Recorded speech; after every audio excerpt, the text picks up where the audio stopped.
భారతీయుడి ఛానల్కి స్వాగతం. జై శ్రీరామ్. జాన్ 9న మోదీ గారు ఒక రోడ్ షో చేస్తారు. రోడ్ షో ఎక్కడంటే అహ్మదాబాద్ సిటీలో. అది 9న అతను ఒక్కడే కాదు, అంతోపాటు MBZ president of UAE Mohammed bin జిబ్లా, అతను జెడ్ వస్తుందండి. జెడ్ ఎంబీజెడ్ అంటే మహమ్మద్ బిన్ జయీద్. ఆయన యుఏఈ ప్రెసిడెంట్, మోదీ గారికి మంచి ఫ్రెండ్ అండి. ఆయనను ఇతను కలిసి రోడ్ షో చేస్తారు అహ్మదాబాద్ సిటీలో.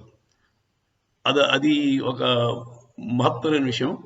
దాని తర్వాత ఇంకోటి అంటే 10 నుంచి 12 దాకా వైబ్రెంట్ గుజరాత్ అనే ఒక ప్రోగ్రామ్ ఉంది.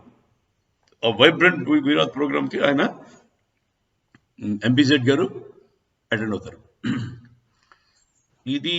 దీనివల్ల ఏంటంటే యుఏఈ నుంచి గుజరాత్లో పెట్టుబడులు చాలా ఎక్కువగా వచ్చే అవకాశం ఉందండి.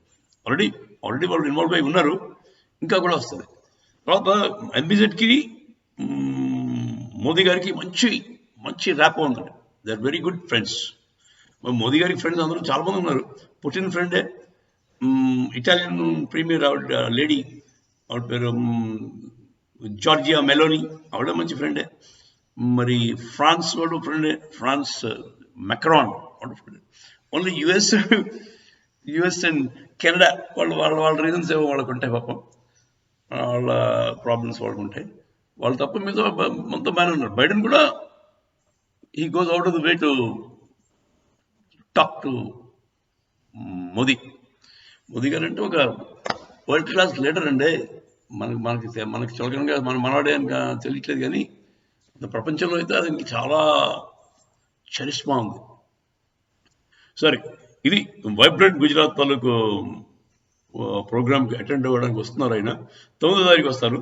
9వ తారీఖు వచ్చిన వెంటనే ఎయిర్పోర్ట్లో మోదీ గారు అతను రిసీవ్ చేసుకుంటారు, ఎంబీజెడ్ గారిని. ఇద్దరు కలిసి రోడ్ షో పర్ఫామ్ చేస్తారు.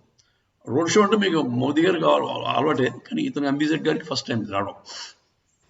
సో ఆ రోడ్ షో అయ్యాక నెక్స్ట్ 2 days వైబ్రెంట్ గుజరాత్ అంటే ఆల్ అబౌట్ గుజరాత్ ఇన్వెస్ట్మెంట్స్, అక్కడ ఏం జరుగుతుంది దాని గురించి అన్నమాట.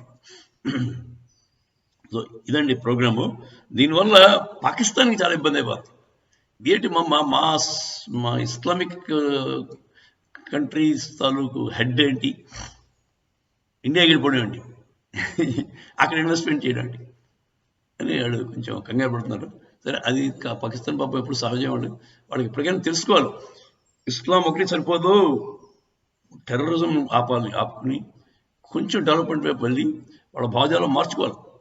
ఓన్లీ టెర్రరిజం మీద బతికేద్దాం అంటే అవదు. తర్వాత ఇస్లాంలో కూడా మనం పాతకాలం ఇస్లాం ఎప్పుడో పట్టుకుంటామంటే కుదరదు.